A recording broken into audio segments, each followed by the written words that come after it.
Hoy les voy a hablar de un señor que se llama Jorge Juan Santacilia. Posiblemente Javier lo ha oído mencionar. Aldarriaga. Santacilia. Jorge Juan Santacilia. Este es un señor que nace en el oriente de España, en una finca de un abuelo que se llamaba en Novelda. Es cerquita a esta región. Ahí está el marcador del Google Earth. Es una ciudad pequeña, cerquita al vecindario lo bautizaron y era hijo de una familia de una relativa nobleza y bastante bien económicamente en ese momento. Están haciendo en 1713, el 15 de enero de 1713.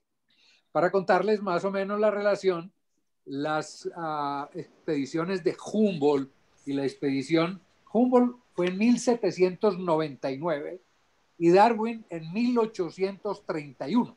Estamos hablando del siglo XVIII. Estamos hablando de 1700. Entonces este señor, Jorge Juan, el Juan es el apellido, nació en esta ciudad y a los 3 años de edad su señor padre falleció. Él quedó con 2 hermanos, una hermana y un hermano, y quedó a cargo de un par de tíos.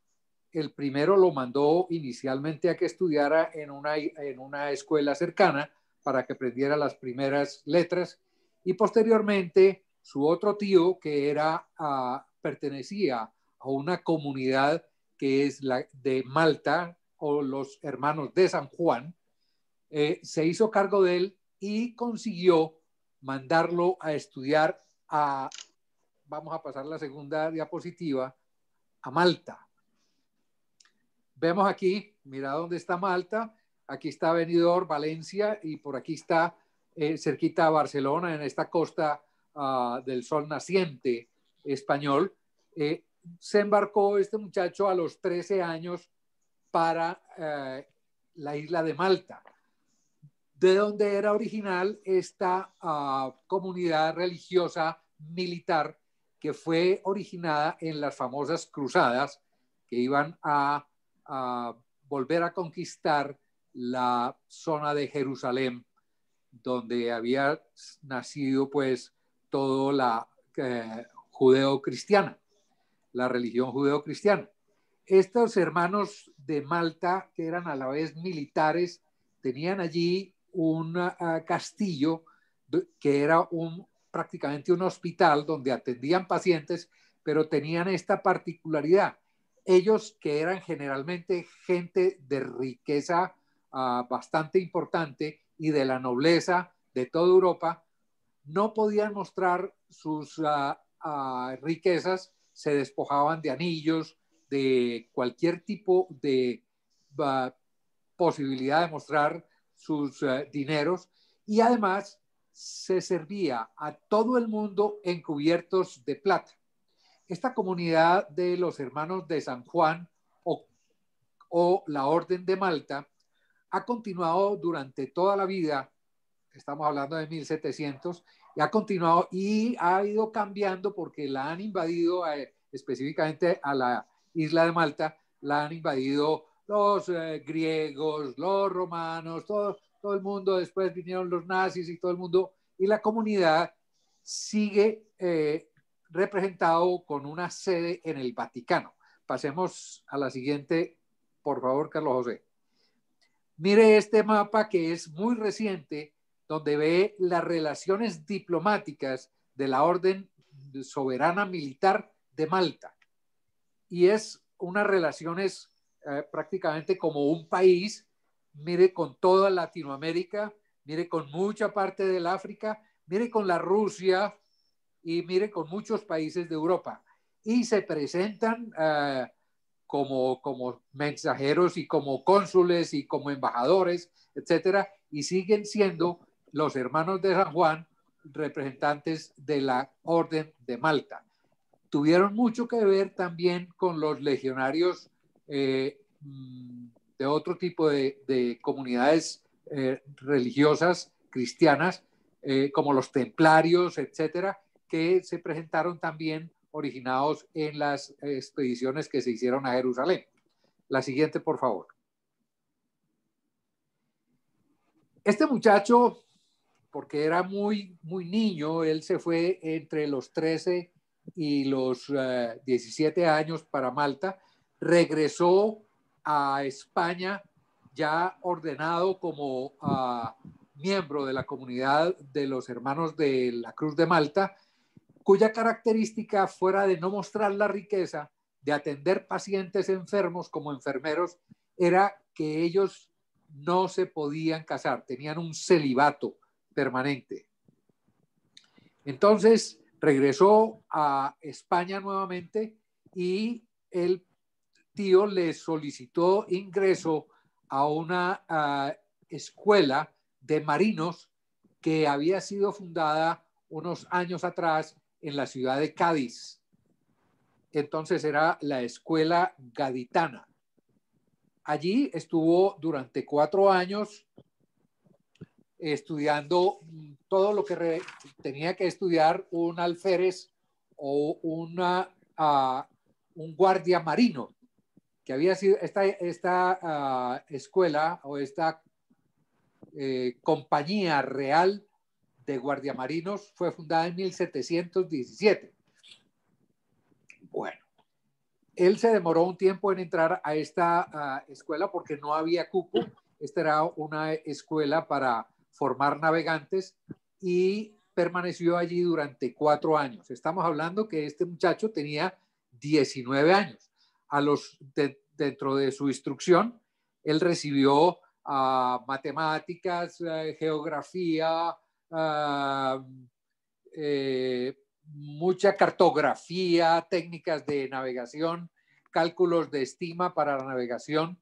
Y entonces él se catalogó como un excelente estudiante, tanto que el sobrenombre que le pusieron a Jorge Juan era de Euclides, para compararlo con el famoso Euclides antiguo. En esa época, entonces, España estaba en un periodo de muchos ataques y de muchos problemas, y allí está marcado en el Google Earth la ciudad de Orán, que era en el lado africano, donde estuvo en una batalla o en varias batallas cuidando que los moros no atacaran los barcos españoles. En esta batalla de Orán, que fue muy famosa, le pegaron una pela grandísima a estos españoles y les dio una epidemia en los barcos que estaban allí luchando de tifo, por lo cual hubo 500 muertos entre los españoles que estaban en la armada en ese momento. Nuestro cliente o nuestro paciente, Jorge Juan, fue llevado a España nuevamente y atendido en la casa del embajador de Malta hasta que se recuperó del tifo. Se murieron 500 compañeros de armada de este señor. Posteriormente, él regresó entonces a la Academia Gaditana y un año más tarde, tenía casi 20 años, el rey francés había recibido una solicitud de la Real Academia Francesa de las Ciencias para ir a dirimir una situación que tenía a la ciencia en ese momento en entredicho. Había aparecido ya la teoría del heliocentrismo, es decir, de que la Tierra giraba alrededor del Sol y no el Sol alrededor de la Tierra, situación que había sido un problema muy serio con el Vaticano y específicamente con los papas, que consideraban esto como una herejía, porque lo importante era que el mundo girara alrededor de la Tierra y no la Tierra alrededor del Sol. Entonces, eso lo consideraron una herejía y la forma de controlar la herejía era a través de la famosa Santa Inquisición. Como ustedes recuerdan, la Santa Inquisición era muy agresiva, sobre todo en España, porque la reina Isabel la Católica era profundamente católica y había dado mucho avance a que la Santa Inquisición se apoderara de todas las brujas, de todos los herejes, y se cometieron muchas infamias que inclusive llegaron hasta nuestra Cartagena de Indias, la Santa Inquisición.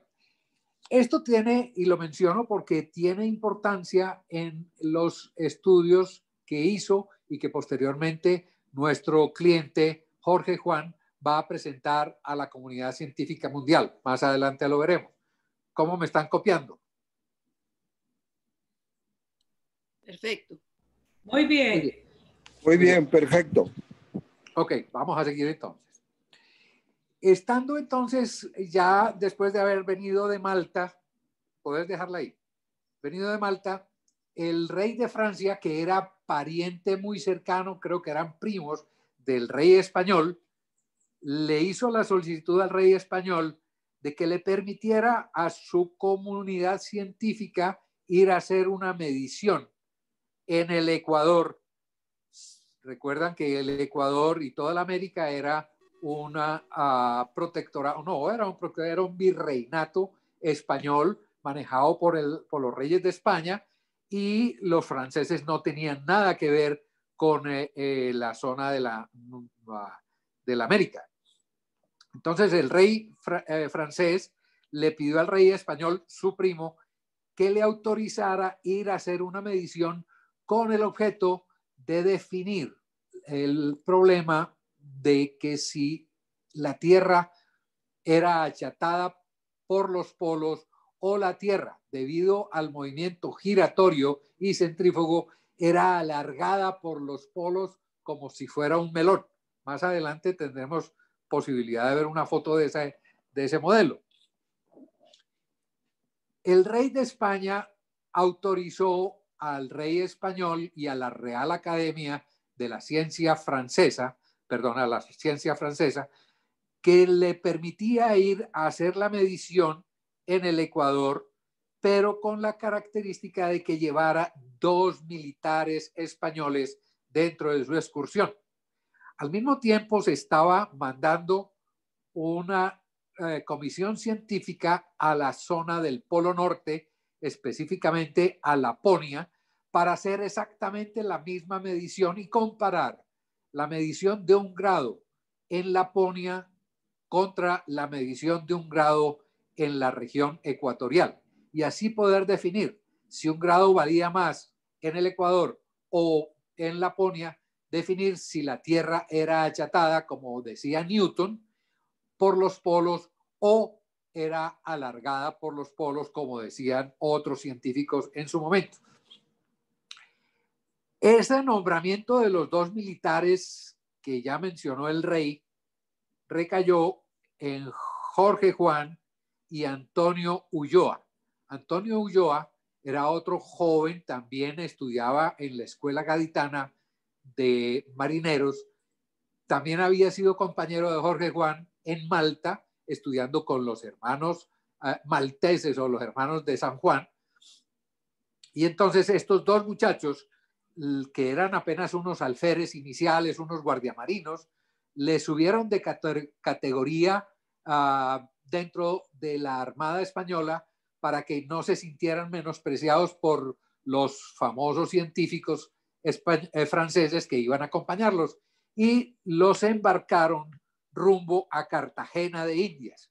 Ese es el mapa que está expuesto en este momento, y ahí tiene 7.779 kilómetros.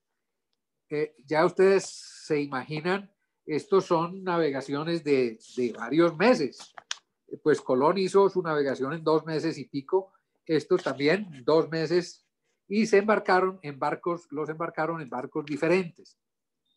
Ellos llegaron a Cartagena de Indias un poco antes, unos meses antes de que la Comisión Francesa, y allí en Cartagena de Indios, Jorge Juan y Antonio Ulloa empezaron a trabajar inmediatamente, empezaron a tomar medidas de la localización geográfica, y el señor Ulloa, Antonio Ulloa, era el encargado de revisar la parte etnográfica, es decir, las gentes, los animales, las plantas, para poder hacer un viaje que no solamente incluyera la medición geodésica, sino también cuáles eran las características de toda la zona americana que iban a visitar desde el punto de vista biológico.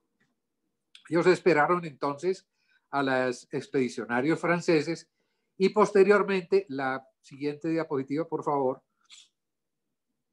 posteriormente se embarcaron en otros veleros diferentes de Cartagena de Indias, aquí en la mano derecha, hacia la zona de Panamá en Portobelo. Era la única ciudad que existía en ese momento en la región Caribe panameña, porque Colón está un poco más adelante y no existía el canal de Panamá. Entonces, este recorrido, que son de 453 kilómetros, lo hicieron en otros veleros y posteriormente, ya con los franceses a bordo, cruzaron vía terrestre el istmo de Panamá hasta encontrar el río Chagres, que vino a corresponder posteriormente parte del canal de Panamá. Ya se embarcaron en unas canoas, cayeron a la ciudad de Panamá, visitaron por allá el istmo de las Perlas, de donde sacaban perlas para enviar al rey de España.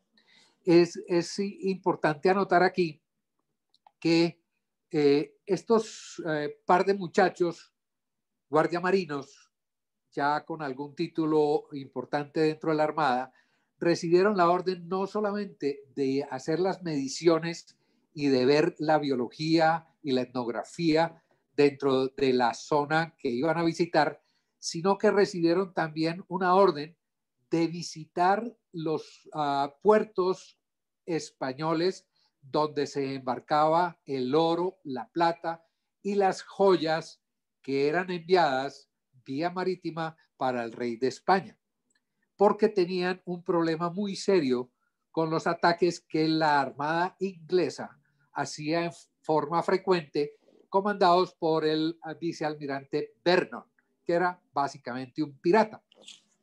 Entonces, el rey en su momento le pidió a Jorge Juan y a Antonio Ulloa que hicieran una revisión de estas estructuras, Cartagena de Indias, Portobelo, Guayaquil, etcétera, a ver cómo podían organizar un poco mejor las defensas para que los ingleses no se llevaran todas esas riquezas que iban a caer en las arcas españolas. La siguiente, por favor.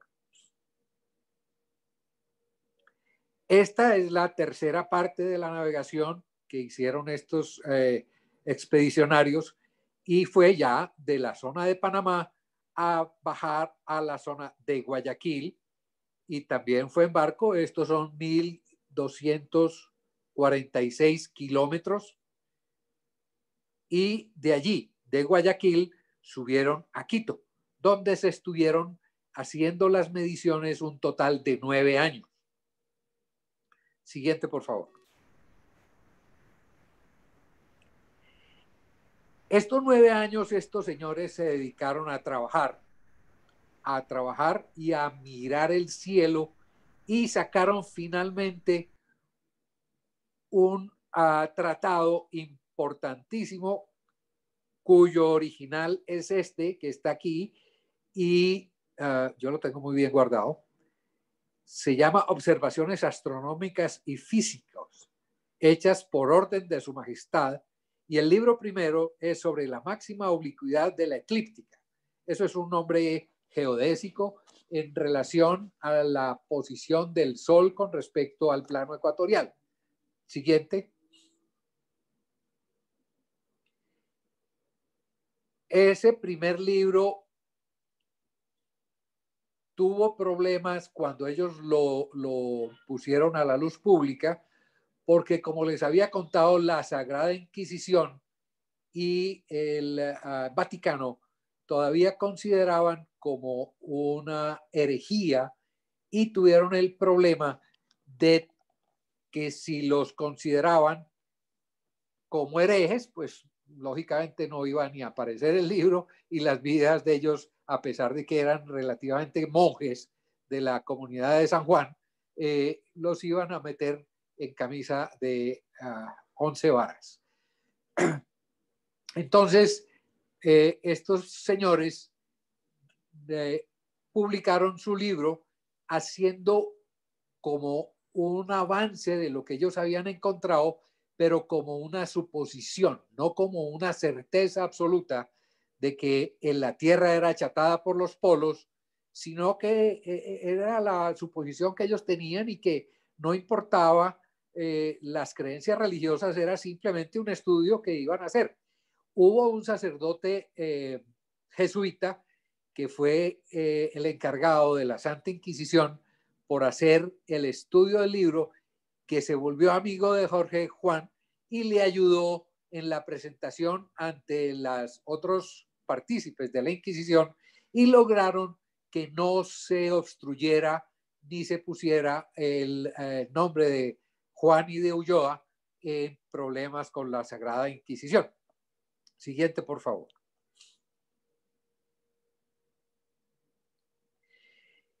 Es muy interesante porque estos son los capítulos de estos libros y si miramos el libro primero, Observaciones de la máxima eclíptica. El libro segundo, no lo voy a leer pues porque se vuelve demasiado largo. Observaciones de la latitud. Recuerdan ustedes que la longitud es la longitud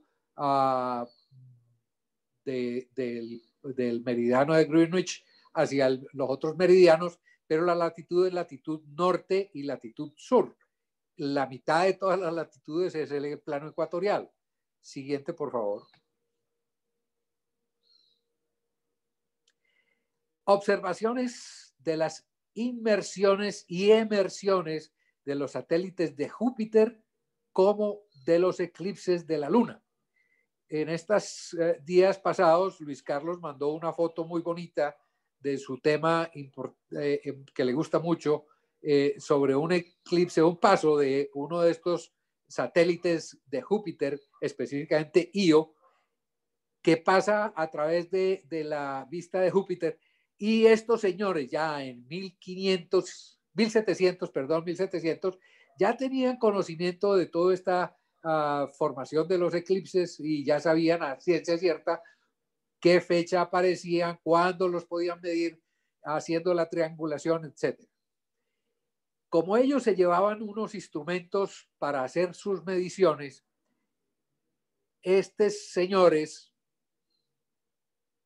ponen en su libro cuarto sobre la dilatación y compresión de los metales. ¿Por qué esto? Porque en ese momento no existía el sistema métrico, que ustedes saben, el metro es una medida de una varilla de hierro que está guardada en el museo no sé qué en Londres y que mide exactamente la centésima parte de no sé qué, pero ellos en ese momento no usaban el sistema métrico, sino que la medición se hacía en toesas. Toesa también es una varilla de hierro que mide exactamente 1,95 centímetros. En ellos medían era en toesas. Entonces, la dilatación de la varilla de hierro significaba que en un grado de medición que ellos hacían en el plano terrestre, una toesa, es decir, 1,95, si ponían esa varilla a una temperatura, la varilla se iba a dilatar y entonces ellos debían saber cuánto se dilataba cuando la temperatura subía o bajaba, y entonces también estudiaron con mucha delicadeza el sistema sobre la dilatación y compresión de los metales y compararon distintos metales. Hicieron una varilla de hierro donde estaba la toesa, hicieron una varilla de aluminio, inclusive cogieron una barra de barro y un muro de una casa que cogieron como a ver si el muro se dilataba. Y escribieron todo eso y lo describieron en una forma impresionante, basados en cálculos infinitesimales. Y también cogieron las experiencias del barómetro simple. Ellos llevaban un tubo de vidrio tapado en un solo lado, le ponían un mercurio y tomaban la presión barométrica, pero también tuvieron que ver con la dilatación del aire, porque el aire también se dilata. Entonces ellos también hicieron mediciones de la dilatación del aire con las distintas temperaturas para ver qué incidencia tenía en la presión barométrica, y también, como estaban midiendo la Tierra y el pedazo que correspondía a un grado de extensión en la Tierra, también midieron, y lo estaban haciendo entre las montañas en el Ecuador, en la ciudad de Quito. Entonces dispararon unos cañones y tomaban la diferencia entre la visión de la luz y la llegada al otro lado de la montaña del sonido. Hicieron mediciones perfectas del sonido, de la velocidad del sonido. Estamos hablando de 1700. Sigamos la siguiente, por favor.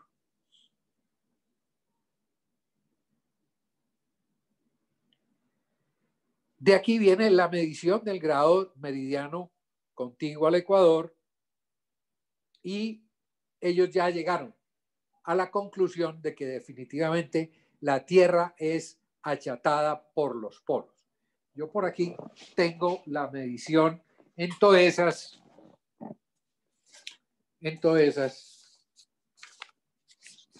Vamos a ver si la encuentro rápido.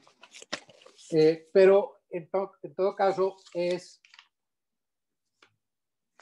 mucho más grande en toesas a nivel del plano ecuatorial que a nivel de la zona del Polo Norte, donde estaba la otra gente tomando. Aquí, ¿qué nos pasó?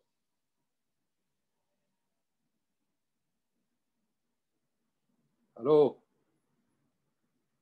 Se fue la presentación. Se fue la presentación.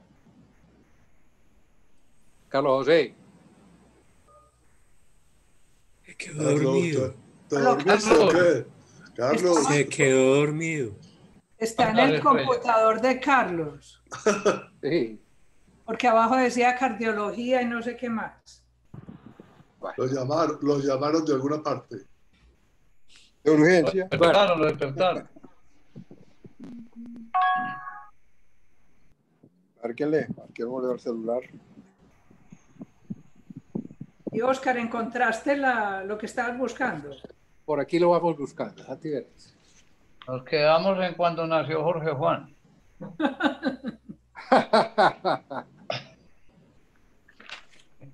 Espérate, a ver, yo veo que le pararía a Carlos.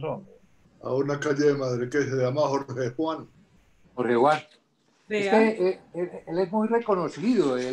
Hace poco le hicieron un homenaje por cumplir año de nacimiento, y se lo hicieron los de la Academia de Matemáticos españoles. Lo reconocen porque es que en esa época no había pues una gran medición de álgebra, de geometría, de trigonometría, y este señor era un tremendo matemático. Mira, ahí vamos, Oscar. Sí, ahí vamos, seguimos adelante un poquito, dale. Carlos. Mire los instrumentos que utilizaba este señor, son elementos supremamente toscos. Siguiente. Rosy, para contestarte, en Laponia un grado equivale a 57.437.9 toesas, y en el Ecuador a 56.767.788 toesas. Listo, 57 contra 56. Gracias. Estos son los seguite otro poquito.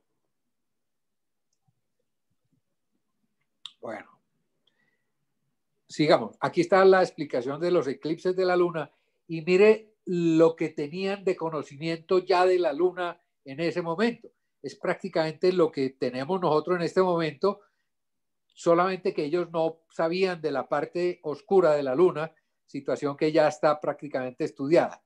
Siguiente. Esto es para explicar lo de la dilatación y la compresión de los metales. La que sigue, por favor. Ya se los conté. Sigamos. La velocidad del sonido disparando los cañones. Siguiente. Siguiente. El barómetro. Esta era la forma de medir ellos de una montaña a otra y la disparada del cañón viendo el relámpago de la boca del cañón contra el sonido, la llegada del sonido. Siguiente. A los 9 años, estos señores entonces dijeron, bueno, aquí está, ya concluimos este estudio. En el transcurso de este viaje, ellos hicieron pues muchos viajes a la costa y a las distintas ciudades donde embarcaban el oro, la plata, las perlas, las joyas que sacaban los españoles de América para llevarlo a su rey, y encontraron que ellos recogían el oro en polvo, lo fundían, hacían unos lingotes y en lingotes lo embarcaban y así lo llevaban a España. Pero había una plata ahí que no se fundía, una plata que no lograban fundirla. Resulta que era el platino y descubrieron el platino. Entonces estos señores descubrieron que en esos hallazgos mineros había un metal distinto que era el platino, que no fundía a la misma temperatura que el oro y que la plata, y descubrieron el platino y lo describieron. Ya una vez pasaron 9 años, ellos ya resolvieron pues que habían terminado, que iban a regresar a España. Se embarcaron ya por la vía del Cabo de Hornos y ahí está pintado. Estos son, voy a ampliarlo un poquito para poderlo ver bien, 6.516 kilómetros hasta esta zona de abajo, el cruce del Cabo de Hornos por la Tierra del Fuego y después volver a subir hasta Francia, porque ellos se embarcaron en 2 barcos franceses que venían bajando y iban rumbo a Europa. Ellos se embarcaron en 2 barcos diferentes también y llevaban cada uno copia de los hallazgos, no solamente etnográficos, sino de geodesia.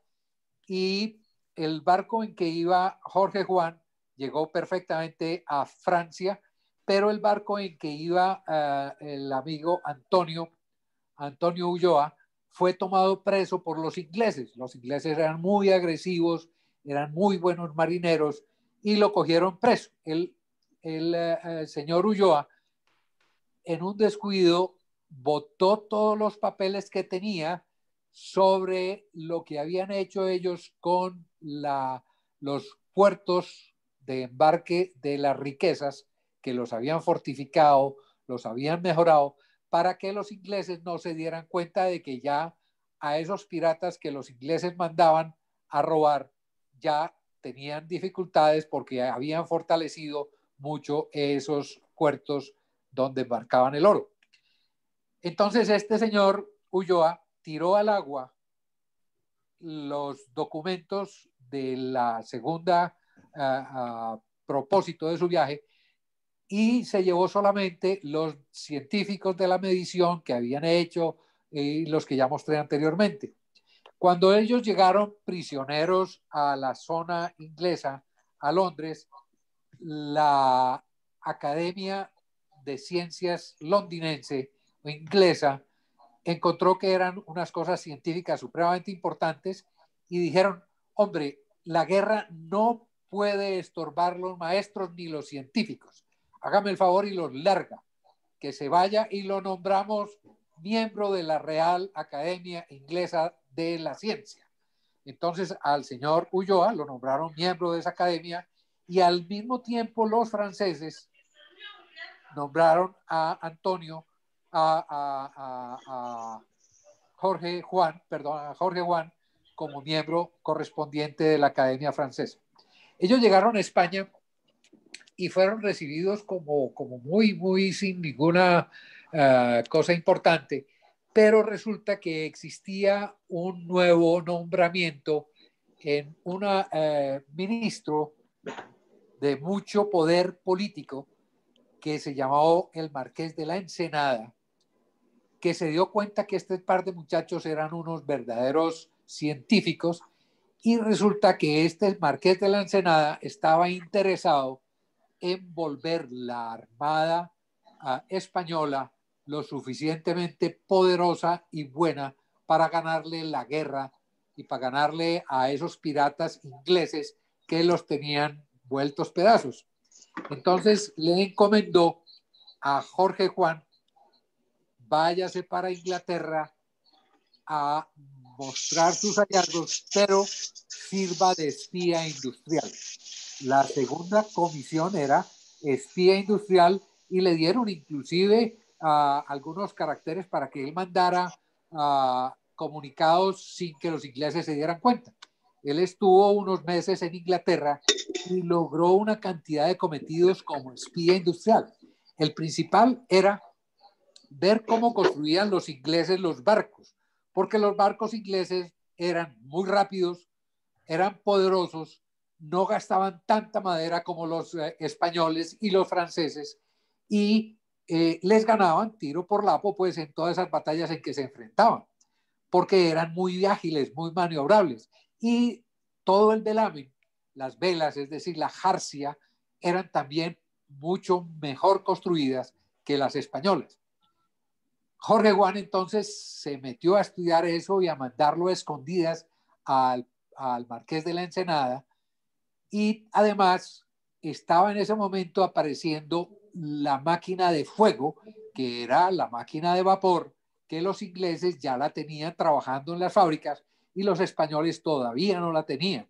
Entonces él se robó prácticamente todos los planos de la máquina de vapor de Watt y la envió para el Marqués de la Ensenada en la Armada Española. También se llevó algunos tipos de imprenta y cómo fabricaban los ingleses sus famosos paños. Entonces mandó instrucción de cómo hacer paños al estilo de los ingleses, que toda la vida han sido famosos por la forma de construirlos. Fuera de eso, él consiguió una serie de artesanos y de ingenieros navales ingleses, les ofreció que se fueran con sus familias, con todas las prerrogativas, para España, y logró llevar a España todo ese conocimiento de los ingleses en la construcción de los barcos. El hombre se tuvo que volar de Inglaterra, se disfrazó de marinero porque ya lo estaban persiguiendo, y otro cura, como él era relativamente un cura, enfermero y marinero, otro cura le ayudó, y a ese cura fue el que le echaron la culpa del espionaje. Entonces él fue el que se quedó prisionero allá mientras demostraba que no era él, y este se voló vía Francia y llegó a España, y ya entonces él había hecho su cometido. El Marqués de la Ensenada empezó a darle funciones y trabajos. Por ejemplo, lo llevó a organizar los muelles y donde hacían los barcos en Cartagena, la Española, en Cartagena, en la base naval de Cartagena, en el Ferrol, y este hombre llevó la forma de calafatear, es decir, de organizar las maderas de la parte que está sumergida en el agua de los barcos con el estilo que usaban los ingleses, enseñó a fabricar las velas, enseñó a economizar madera, pero el Marqués de la Ensenada cayó en desgracia política y lo mandaron para un ubérrimo, no sabemos dónde, pero lo mandaron para un ubérrimo, y todo esto que él había aprendido y negociado en Inglaterra se vino a pique. Jorge Juan les escribió al rey y le dijo: hombre, mire, nos van a dar muy duro, nos van a golpear mucho porque es que los barcos ingleses toda la vida han sido mejores que los barcos españoles y yo les traje la posibilidad de que ustedes hicieran barcos muy buenos y resulta que esto se fue a pique por el que el Marqués de la Ensenada me lo tienen preso. Entonces, lleguen a ver cómo logramos hacer esto. No le pararon bolas, les va a pesar. Pues la Armada Invencible, unos años más tarde, falleció en la batalla de Trafalgar, porque los españoles siguieron con sus mismos barcos lentos, quietos, con un sistema de construcción pesado, con unas velas no adecuadas, etc. Les dieron duro y acabaron con la Armada Invencible. Jorge Juan duró hasta los 60 años haciendo miles de cosas. Inclusive lo nombraron como ministro en algo de comercio y le tocó visitar muchas minas porque él había estudiado y aprendido también de minería. Entre otras cosas que ya habían descubierto el platino, él fue a una mina de mercurio que llevaba 6 meses en un incendio que no habían podido apagar y este señor logró apagar ese incendio en una mina de mercurio en uno de los pueblos de España. Posteriormente entró en una enfermedad que no sabemos qué fue, pero le daban, voy a leerles si lo encuentro por aquí.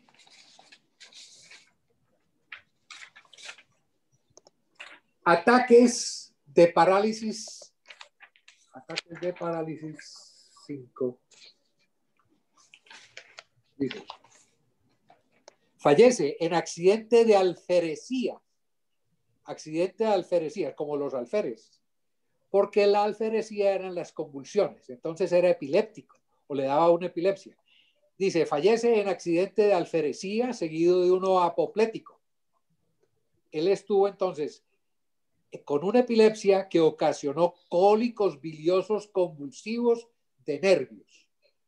Y posteriormente a esto, a pesar de los múltiples medicamentos,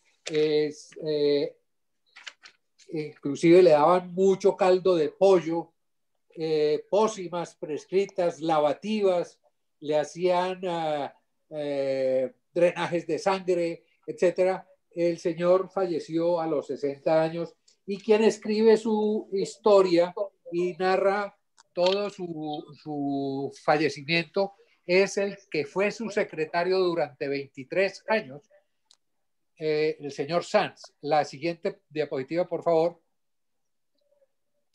Este es uno de las conferencias que hace esta señora Asunción, es una muchacha historiadora, le hace un homenaje en el Ateneo de Cádiz, porque él también él fue el director general de la Escuela de Navegantes de Cádiz, inclusive montó el primer sitio para observar la astronomía en este Ateneo, en Cádiz, y esta señora le hace un homenaje a Jorge Juan y a Jorge Juan y Santa Cilia. Siguiente, por favor. Esta era pues la discusión que tenían de la forma de la Tierra, es la que está al lado derecho, la que es achatada por los polos, la que debe tenerse en cuenta y la que fue claramente demostrada. Siguiente. Creo que ya estamos por terminar. Este es el Marqués de la Ensenada, que cayó en desgracia. Siguiente. Jorge Juan fue miembro de la Real Academia de Londres, de la Real Academia de Berlín, correspondiente de la de París, conciliario de la San Fernando. Su actividad y su obra contribuyen de manera muy destacada al importante avance científico de la España del siglo XVIII. Siguiente. Esta es una repetición. Siguiente. Es la última. Ok. Entonces, muy interesante que, hombre, resulta que a partir de la epidemia de COVID, pues nos vimos metidos en una cantidad de libros raros, leyendo cosas interesantes, y pude localizar a este señor Jorge Juan, quien, al contrario de las famosas expediciones de Humboldt y de Darwin, tiene tanta o mayor importancia porque hizo todas sus mediciones sin los aparatos ni la propaganda que se hicieron las dos expediciones famosas. Y encontrando dentro de los libros un libro de Julio Verne que describe el nacimiento del río Orinoco, realmente donde solamente se pudo descubrir en 1960. Y ya Julio Verne, a finales del siglo pasado, había descrito exactamente dónde estaba el origen del río Orinoco. Bueno, hombre, hasta aquí. Muchas gracias por su atención, muy queridos.